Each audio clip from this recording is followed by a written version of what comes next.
All three phases of the game, I thought we really played very well, and in fact, I thought we dominated them at times. And so I thought our kids played great emotion, didn't make a lot of mistakes. I thought they answered every time that they got back in a position to get themselves back in the game. And then we had some really big plays to kind of put our foot on the gas and put the nail in the coffin. And so overall, very gratifying win. The funny thing about it, and it's on me, I got greedy. And if you look at the fake field goal, if I wanted to block it differently, but I didn't because I thought we would get a better reaction from them if we didn't. And as it was, we had our wing releasing for the linebacker, which he blocked him perfectly. The person on the tight end did not get blocked, and what I should have had is a combo off to that, and he could have knocked him back onto Thomas O'Connor's, and we would have scored. Now, with that said, we wanted to run on the left hash. We didn't. We ran on the right hash. It was a situation where I felt the energy of the game going our way, and I thought, we got down there. We had just gotten a turnover. I thought, if we can put the nail in the coffin right now, and so I got a little greedy, and I let my ego get involved, and we ended up missing it. And Coach Clayton reminded me very quickly after the game that 4-yard loss kept him out from getting 500 yards. Well, and we're playing to win. If you notice, we're going for it more on fourth down. The last couple of years, we faked a punt last year. We certainly have a couple fakes in, so we're going to be aggressive, and I think our kids like that. I think our kids feel that we really trust them when we do things like that, and they can have some fun with it as well. I think one of the things that we weren't at full strength, we had some kids who couldn't play in the game, and so our next man up theory stepped up and actually came to fruition, and it was fun to watch them get an opportunity, but more importantly, that creates more and more competition. And the neat thing I feel on our team, there's a great chemistry, and so when any one person has a great play, everybody, offense and defense, are coming over to congratulate them as well, and we're really, to this point, really playing like a team and becoming a much closer knit team. Yeah, absolutely. And I'm sure people are going to figure out where he's at in our what we call our SWAT team, so to speak. But he's a great athlete, has a great knack for being around the football, and as you know, we've been able to create some short fields here in the last couple games. That's made a big difference in the game. Well, yeah, and that's a bit of an obscure rule. And really, when you go back and look at the film, was he across the line or was he not? Because technically, he's got to be beyond the neutral zone. He was not. With that said, it was really a great teaching opportunity, and luckily our defense stepped right up and got another 3 and out, so it didn't hurt us, which made the teaching opportunity a lot more pleasant from the standpoint, if it goes across the line of scrimmage, it's just like a punt has occurred, you got to get away from it. And so Coach Faxlinger and myself both made a big point of emphasis during our special teams meeting this week to make sure that they understand that. Well, in some respects, on special teams, they're not. They've had some very good special teams, especially their punt block team. Last year, they blocked a punt on us, and this year they blocked 3 punts in one game.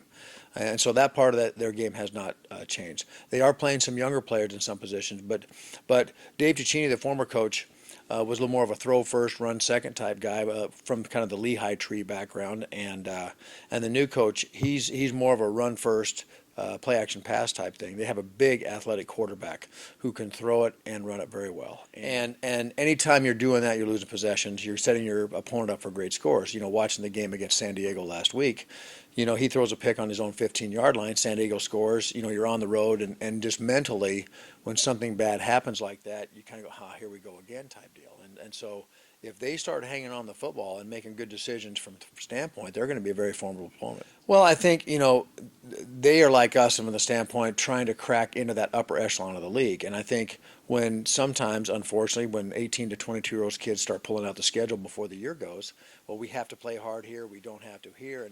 And a lot of times we have been playing them right after a major opponent. I think a couple years ago we blocked a punt, we blocked an extra point against Campbell, go down and score in overtime. It's a ESPN top 10 play. Next week we're playing Valpo, and so your kids come in, they look at the film, they see the stats, and they kind of think, we got this one type deal, and the sense of urgency is just not there. And anytime you're on the road, we're making a big deal this week about our road appearances over the last couple of years. We're 2-3 on the road, and we're not having the offensive nor the defensive production that we need to. And so this week we're focusing very strongly on making sure that we have our head right. And here's the deal. Was it a great win last week? Yeah. It only stays a great win if you continue to win after it and make it really count. But yeah, and that's a great game. Where did we have our A game? No, but we still fought back. and took the lead against what I would think it was someone we should have beaten. But we had a couple crucial mistakes, gave up a couple long explosive plays, did not score touchdowns in the red zone, blocked things wrong a little bit down there that made us score field goals and not touchdowns, and that was the difference in the game. Well, I want to believe it is, but they have to show it every week, and that's something we preach all the time as well. I sound like I'm a minister now, but we need to make sure that they stay focused on what they're doing, and because the margin of error to win and lose between winning and losing is just so small, and one crucial mistake here and there. I mean, look at the Butler game. We had 4 turnovers and found a way despite that. That was probably a 3 touchdown game had we played well, and so we've got to have that killer instinct. We've got to enhance and increase our expectations to where if we're playing an opponent that we can get up on, we need to bury them and just have that kind of mentality, and I think that's a learned mentality by just doing it consistently. Sure. Well, we tried to work out at Notre Dame, and for every time we've gone up there, we've tried, and we just haven't been able to work that out. And that would be phenomenal. I mean, the lore that Notre Dame has with college football and everything, I would love to do that. With that said, it's a business trip, and we're making sure these kids know it. And so I think sometimes until they learn to win consistently on the road, you've got to take a little extra precaution to make sure you didn't distract them. Now, I do believe that the trip to West Point was good, but I will say this, and our coaches said it too, going into our game last Saturday. Our walkthroughs on Friday and our practice on Thursday were dialed in. I mean, night and day difference between Marist and here. And so I would argue that we're not a good enough team to play with our C game and win. We've got to bring A-, A+ games every time. And so, again, we're going to be reminding that tomorrow.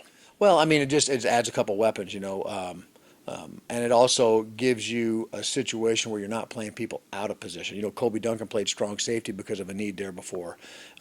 Peter Katz played free safety because of a need there before in the Butler game. And so, it just gets everyone back to comfort zone, playing where they're supposed to be playing where they're used to playing.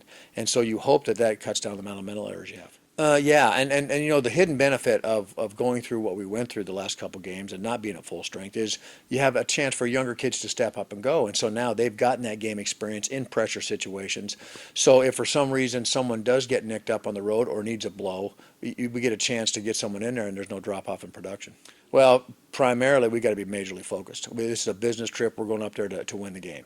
Secondly, everything that we talked about, I talked about turnovers. I actually gave a statistic and did a study on the last 2 weeks of all the major teams that have been upset. Wisconsin, the difference, 3 turnovers. Georgia versus South Carolina, 4 turnovers. I think Miami versus Virginia, 1 turnover. Those turnovers are crucial, and we've been preaching it all year, but there's a little added emphasis. The other fact is you've got to learn to play on the road when you're uncomfortable. You're out of your comfort zone. You got to make sure that you continue to perform and block that all out. And so we're doing everything we can this week to make sure that we have our kids focused and make sure that they're blocking everything out other than doing their job.